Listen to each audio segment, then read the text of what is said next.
Ladies and gentlemen, today we're going to be doing another comparison video between Halo 5 and Halo 3. Now we've done a couple of these videos a while ago and I know I said I wasn't going to do more, but I changed my mind. Halo games are fun to analyze, so why not? Anyway, as the title states, we're going to look at how thrust changes strafing. So this is going to be a comparison between classic strafing such as Halo 3 and modern strafing in Halo 5. And at the end of the video, a lot of people are probably going to be pissed off. And I don't care. But first, we got to understand what thrust is. So this mechanic is a Spartan ability in Halo 5.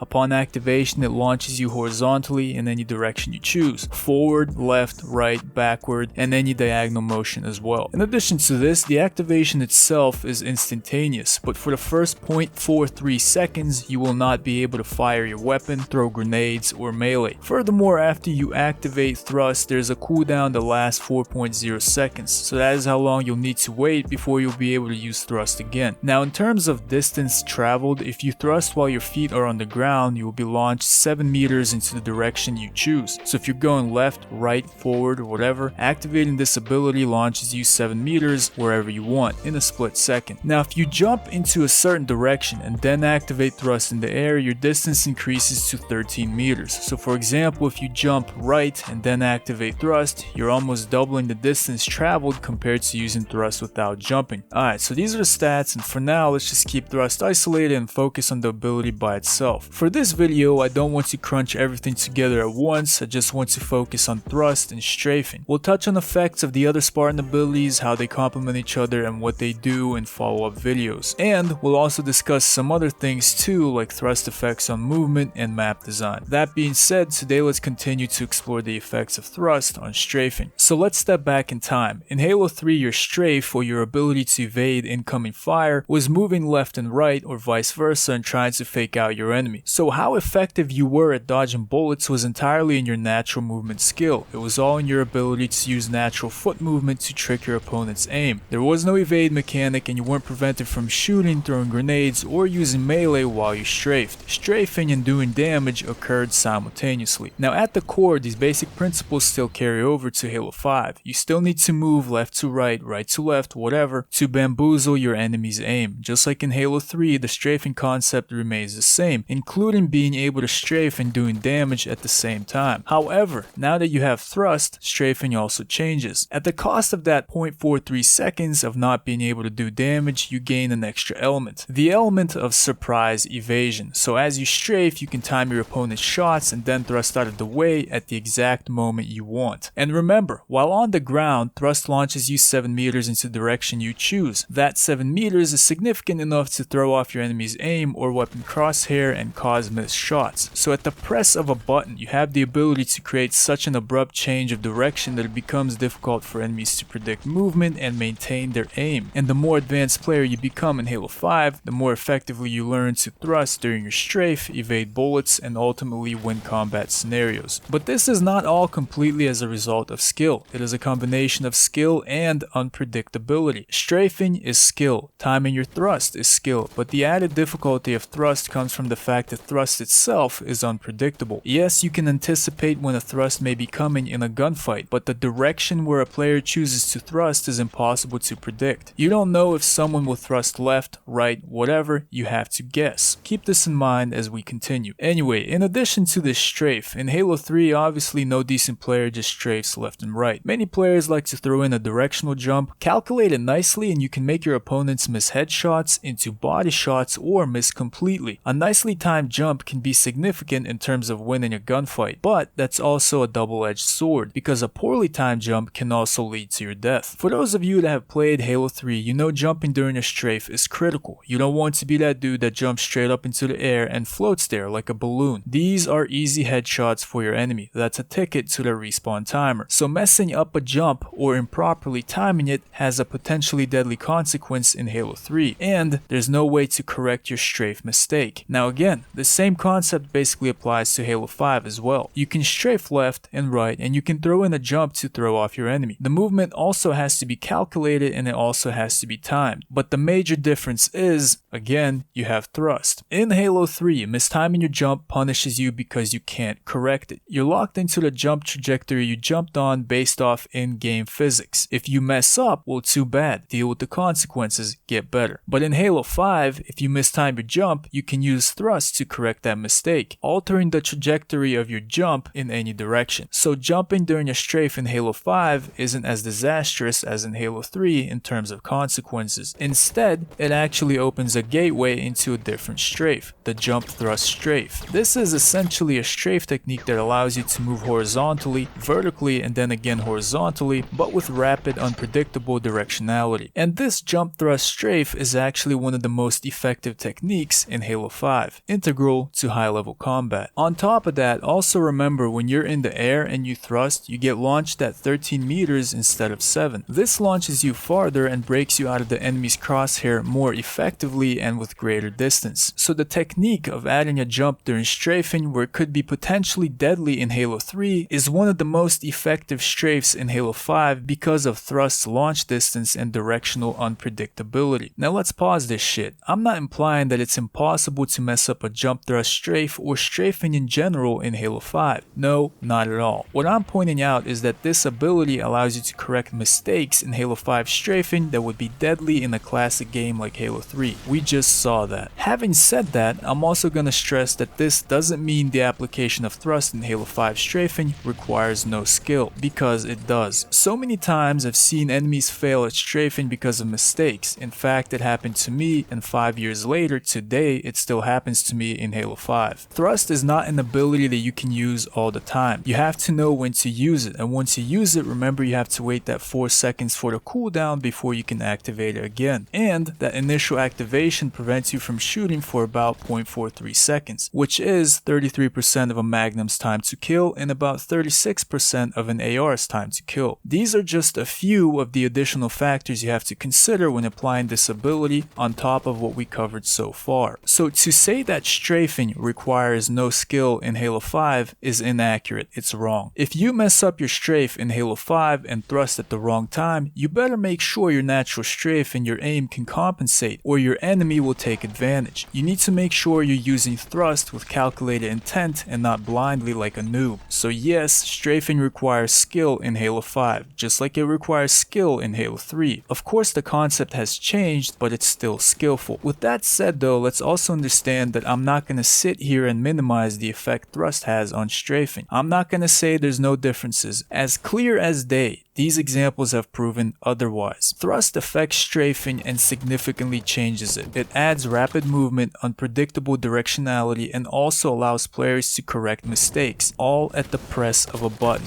It's undeniable. So now that we have seen the stats and strafing changes associated with this ability, let's discuss whether thrust is beneficial or detrimental to Halo's gameplay. And to that I'll say beauty is in the eyes of the beholder. This is subjective. Some people can make an argument against thrust, against including this ability in Halo, while others can make an argument for it. It depends on their preference for certain Halo gameplay. And this is important because this is why I chose to focus on one thing in this video: strafing. We just took a damn deep dive into understanding the differences between classic strafing and modern strafing with thrust. Just one element of Halo's gameplay, and we saw how drastically the inclusion of this ability affects the way you can strafe, ultimately affecting core gameplay. And that's important because different people will like different gameplay. So if you design a classic Halo game, one like Halo 3 with no sprint or whatever, and you decide to include thrust as an ability, that game is not going to be a classic Halo game. Many classic fans will not like this ability because it's not part of what makes classic Halo a classic game. The strafing will not be focused on skilled movement that punishes mistakes as we saw, but instead it will be focused on skilled movement that incorporates thrust and allows it to correct mistakes. No way in hell is that classic Halo. As a matter of fact, that's detrimental to the core gameplay formula of classic Halo. And with that said, now I want to approach this from a different angle. Let's go back and look at the evasive movement in Halo 3. Just take a look. This is calm, it's simple, smooth, and consistent, but at the same time, it's precise and effective in dodging bullets. Now compare this to Halo 5. It's essentially the same damn thing. However, with thrust added, beyond the natural movement, this ability adds rapid unpredictability, an element not present in classic Halo. This strafing is erratic and not the simplicity present in the original Halo games. And this is worth highlighting because in a game like Halo 3, you can consistently maintain your aim on a strafing enemy without expecting a random random 7 meter or 13 meter launch out of your freaking crosshair. You don't have to play a guessing game trying to figure out what damn direction your enemy is going to thrust in, but in Halo 5 you do, because this ability is present. You put a shot or two into someone and immediately they thrust out of the way, behind cover or whatever, using this ability to instantly evade shots. Oh, you're getting shot? Just jump and press this button. You get launched 13 meters away and out of your enemy's aim. Talk about bullshit. Are you guys seeing the pattern? If not, let's continue. And because of this is why so many players, even fans of Halo 5, have an issue with Halo 5 being a twitchy game. Look how easy it is to abruptly change direction and go flying. It's just pressing one button. It's impulsive, twitchy movement and a causational factor that leads to more twitchy combat and gameplay. Because in order to counter thrust, the player that's aiming also needs to move rapidly. So as a feedback loop, they are most likely also going to use thrust in the gunfight, and for both players, their weapons crosshairs, their aim now needs to be readjusted quickly as if they are trying to land snapshots, all in the time of 0.43 seconds before being able to shoot again. So if you ever wondered why Halo 5 felt so snappy, jumpy, or twitchy, it's because of the thrust ability causing quick and hasty player movement into unpredictable directions. So I think some of you might be seeing where I'm going with this. If not, then I'll clearly say it. This is not about classic Halo or modern Halo. As many of you know, I am a fan of modern mechanics. Sprint, slide, clamber, I like that. And if that pisses you off, I don't care. But those abilities, that's the end of the line for me. In the modern Halo, I don't need any of the other Spartan abilities. No Spartan charge, thrust, ground pound, etc. These are my own gameplay preferences. This is my opinion, so I only speak for myself. However, at the same time, I also like classic Halo, especially Halo 3. And in a classic game, I don't need any Spartan abilities at all. Because to me, classic means no abilities. So in my eyes, thrust doesn't make modern Halo modern, and it sure as hell doesn't make classic Halo classic. No matter how many damn times YouTubers keep saying thrust would be cool in a classic sandbox. As we just saw, no it fucking wouldn't. Given all of this and what we just saw earlier in the video, to me personally, so from my perspective, thrust is an ability that doesn't belong in Halo. It doesn't belong in classic Halo with no sprint, and it doesn't belong in a modern Halo with sprint. It is a textbook definition of a get out of jail free card, allowing you to avoid damage, evade your enemies, and correct your own mistakes with little effort except by pushing a damn button. Furthermore, thrust adds unpredictability to strafing and creates a safety net for mistakes and miscalculations while in combat. It creates erratic combat gameplay, forcing players to guess their enemy's next move instead of skillfully calculating it. This is about what Halo is at its fucking core in terms of strafing. And erratic, unpredictable mechanics are the same bullshit as RNG and precision weapon bloom. It doesn't belong in this game because it's a mechanic of bullshit. And this is only looking at thrust effects on Halo strafing. There is a lot more to discuss about this ability, including map movement and its interactions with other Spartan abilities. So expect those on the horizon, because I'm not done with this damn mechanic. But for now, these are my own thoughts on thrust and strafing. I don't want to see thrust in Halo for reasons I laid out in this video, despite being a fan of Halo 5. But again, this is my opinion and it's not perfect. So if you agree or disagree, then let me know in the comments. We can agree and disagree and have a meaningful discussion. I don't get offended, I don't get triggered. I'll listen to what you have to say and I'll throw in my 2 cents. It's always interesting to see what other Halo fans have to say on a topic like this. The other thing I'll say is my views on thrust are obviously subjective, just like my preference for having sprint, slide, and clamber. I don't develop Halo, nor do I have any control on Halo's future. So if my views trigger anyone, then quite frankly, I don't give a fuck. All I want with this video is for people to start thinking about thrust as a Spartan ability in a critical way. Anyway, that's gonna be it for this one. We will continue this discussion in the future. So as always, I want to thank you all for watching, and